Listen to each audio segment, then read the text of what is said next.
নমস্কার বন্ধুরা, প্রদীপ এক্সপ্লেন চ্যানেলে সবাইকে স্বাগত জানাই। মুভির নাম দ্য শশাঙ্ক রিডেম্পশন। এই মুভির সবথেকে হাইয়েস্ট রেটিং IMDb 9.3। আর এই মুভির বাজেট ছিল 25 মিলিয়ন। শারীরিক নির্যাতন করে আর তাদের খিদে মেটায়, কিন্তু অ্যান্ডি এই ব্যাপারে কাউকে কিছুই বলতে সাহস পায় না। আর তার মুখে চোখে সবসময় একটা কাটাছেঁড়া দাগ থাকতো আর মুখটা গম্ভীর করে রেখে দিত। আর একটা প্রায় 2 বছর ধরে চলতে থাকলো।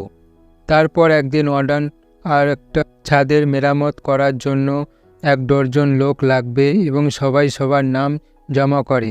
যেখানে 100রও বেশি নাম জমা পড়ে, যেখানে কিছুই নাম সিলেক্ট হয় এবং তাদের উপরে নিয়ে যাওয়া হয় ছাদ ঠিক করার জন্য, যেখানে অ্যান্ডি ও রেডও থাকে।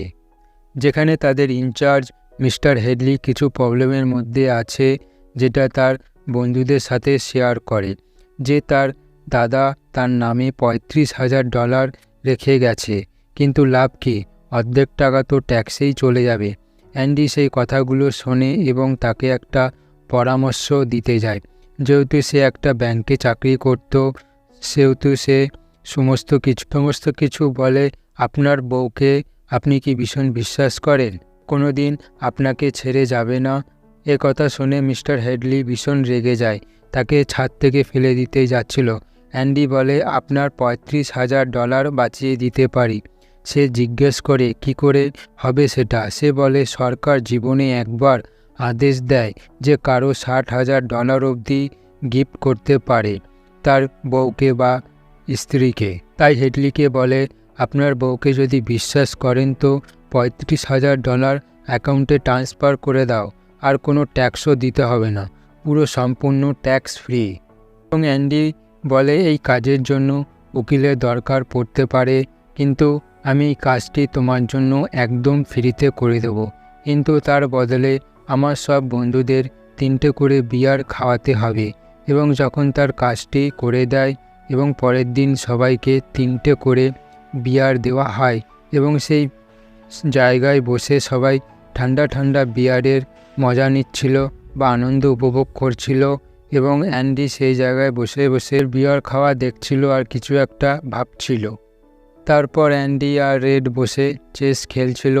তখন অ্যান্ডি বলে, চেস বোর্ড আনো আর কিছু পাথর দিও, যেটা দিয়ে আমি চেসের মহড়াগুলো আমি বানাবো খোদাই করি। এবং তাকে বলে, রেড, তুমি তোমার স্ত্রীকে হত্যা করলে কেন?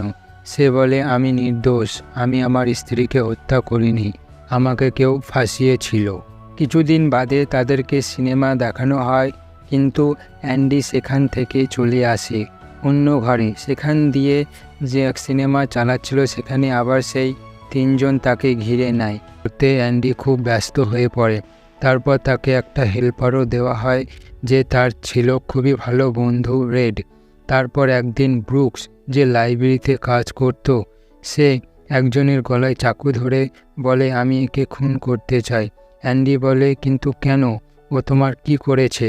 সে বলে, আমি সেই সব কিছু বলতে পারবো না, এবং কাঁদতে থাকে এবং তার 50 বছর এই জেলে কাটিয়ে দিয়েছে এই জেলের ভেতরে।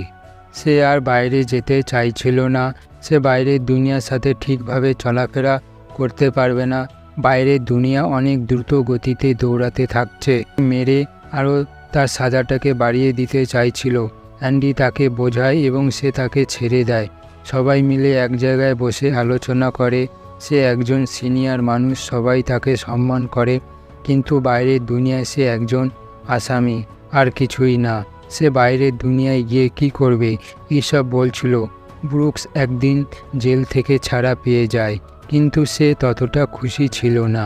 সে যখন ছোট ছিল তখন সে একটা গাড়ি দেখেছিল, আর এখন যেদিকে তাকায় সেদিকেই গাড়ি আর গাড়ি।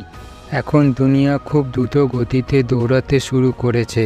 তাকে একটা সরকার থেকে ঘর দেওয়া হয় থাকার জন্য, কিন্তু সে এখানে ঠিকভাবে থাকতে পারছিল না। সে কেমন যেন ভয়ে ভয়ে থাকতো একটু। এই দুনিয়া তার আর ভালো লাগতে চায় না।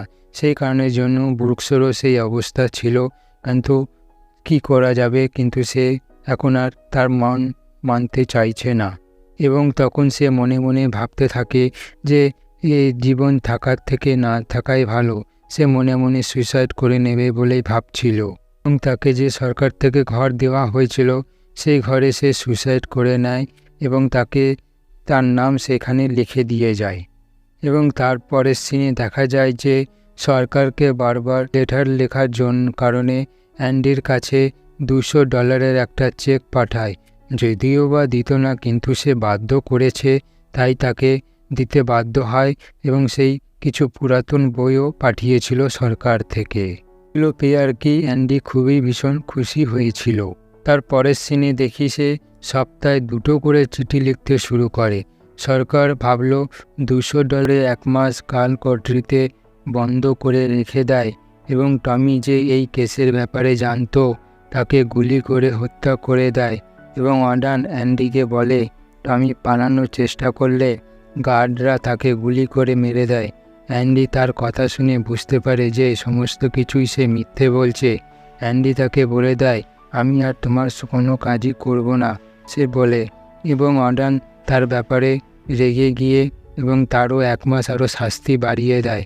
আজ অবধি কোনো আসামিকে এতদিন রাখা হয়নি যতদিন অ্যান্ডিকে রাখা হয়েছিল। আসলে কালকটরি হলো এমন একটা জায়গা যেখানে কারোর সাথে কোনো দেখা করা যাবে না, কথা বলা যাবে না। ছোট্ট একটা আলমারির মতন জায়গা যেখানে চুপচাপ মুখ বন্ধ করে পড়ে থাকতে হয়। তারপর অ্যান্ডি যখন 2 মাস পর ওখান থেকে বেরোয় কালকটরি থেকে, তখন রেড তার সামনে আসে এবং অ্যান্ডি তার ওয়াইফের ব্যাপারে তার সঙ্গে আলোচনা করে। সে বলে, আমার ওয়াইফ আমাকে খুবই ভালোবাসত, কিন্তু আমার জন্য মরেছে, কিন্তু আমি গুলি চালাইনি, তবুও আমি ফেঁসে গেছি, এটাই আমার দুর্ভাগ্য ছিল। তারপর অ্যান্ডি রেডকে বলে, তুমি কখনো এখান থেকে বেরোতে পারবে? সে বলে, হ্যাঁ, যখন আমি খুব বয়স্ক হয়ে যাব, যখন আমার মাথা কাজ করবে না, তখন হয়তো বেরোতে পারি। এবং অ্যান্ডি বলে, যদি আমি বেরোতে পারি, আমি জোয়াতেনেও, যেটা মেক্সিকোতে অবস্থিত, সমুদ্রের ধারে ছোট একটা জায়গা, যেখানে ছোট একটা হোটেল খুলবো আর একটা বোর্ড বানাবো। সেই বোর্ডের মধ্যে মাঝে মধ্যে সমুদ্রের মাঝখানে গিয়ে বন্ধুদের সাথে সেখানে গিয়ে মাছ ধরবো। সেখানে কোনো অতীতের কথা মনে পড়বে না, কোনো ডিস্টার্বেরও কেউ থাকবে না সেই জায়গায়। তখন রেড বলে, আমি হয়তো বাইরে বেরোলে বেশি দিন বাঁচতে পারবো না, আমার পুরো জীবন এখানেই কেটে গেছে, বাইরে বেরোলে আমি হয়তো মরে যেতে পারি, যেরকম ব্রুকস মারা গেছিল। ব্রুকস হলো যে লাইব্রেরিতে কাজ করত, স্যারই নাম ছিল ব্রুকস, এই ব্যক্তির কথা বলা হচ্ছে। এও বলে, আশা করা বেকার, বেশি স্বপ্ন মানুষকে পাগল করে দেয়। মেক্সিকো অনেক দূরে, তুমি এখান থেকে অত দূরে কি করে যাবে? অ্যান্ডি বলে, তাহলে আমার কাছে এখন দুটোই রাস্তা, শ্বাসরুদ্ধকর জীবনযাপন, না হলে মরে যাও। অ্যান্ডি যেতে যেতে রেডকে বলে, যদি তুমি কখনো এখান থেকে বেরো, আমার একটা কাজ করবে? রেড বলে, হ্যাঁ অবশ্যই, বলো। তখন বলে, বাস স্ট্যান্ডের পাশে অনেক বড় ময়দান আছে, সেখানে অনেক বড় পাথরের দেওয়ালে আছে, সেখানে অনেক বড় একটা গাছও আছে, গাছের নিচে অনেক পাথরের মধ্যে দেখবে ওখানে একটা কালো রঙের পাথর আছে। অ্যান্ডি বলে, কথা দাও তুমি ওই পাথরটাকে খুঁজে বের করবে। রেড বলে, কি আছে ওই পাথরের নিচে? সে বলে, তার জন্য তোমাকে যেতে হবে ওই স্থানে। কথা বলে অ্যান্ডি চলে যায় ওয়ার্ডেনের কাজ করতে। সমস্ত কাজ শেষ করে ডকুমেন্টগুলো ওয়ার্ডেনের গোপন লকারে রেখে দেয় এবং তার কাপড়গুলো আর একটা চিঠি, যে চিঠিটা অ্যান্ডি লিখেছিল রেডের জন্য, যেখানে লেখা ছিল, তুমি যদি এই চিঠিটা পাও তো তুমি এখন জেল থেকে ছাড়া পেয়ে গেছো, তুমি ওই শহরের নামটা তো মনেই আছে। তখন রেড বলে, জোয়াতেনেও, আমি তোমার অপেক্ষায় আছি, তুমি তাড়াতাড়ি চলে আসো। অ্যান্ডি তাকে এটাও বলে, আশা করা ভালো নয়, বরঞ্চ সবথেকে ভালো জিনিস, আর ভালো জিনিস কখনো মরে না। পরে সে একটু ইমোশনাল হয়ে পড়ে। তারপর সে জোয়াতেনেওর দিকে রওনা দেয় এবং সে পৌঁছে যায় এবং সে তার বন্ধুকে দেখে সে ভীষণই আনন্দিত দেখা যায়। তার বন্ধু একটা নৌকো বানাচ্ছিল সমুদ্রে মাছ ধরবে বলে। এটা হলো সেই জায়গা যেটা কল্পনা করেছিল সে। রেডের সাথে আর বলেছিল আশা করা বেকার, জেল থেকে যেটা অনেকই দূর, তুমি কি করে যাবে সেই জায়গায়। কিন্তু সে আজ সেই জায়গায় পৌঁছে গেছে। কিন্তু যদি সত্যিকারের মন দিয়ে আশা করে তবে তার আশা অবশ্যই পূরণ হয়। আর এর সাথে সাথে বইয়ের গল্পটা এখানেই শেষ হয়। যদি ভালো লাগে বেশি করে শেয়ার আর চ্যানেলটিকে সাবস্ক্রাইব করে রাখবেন। ধন্যবাদ।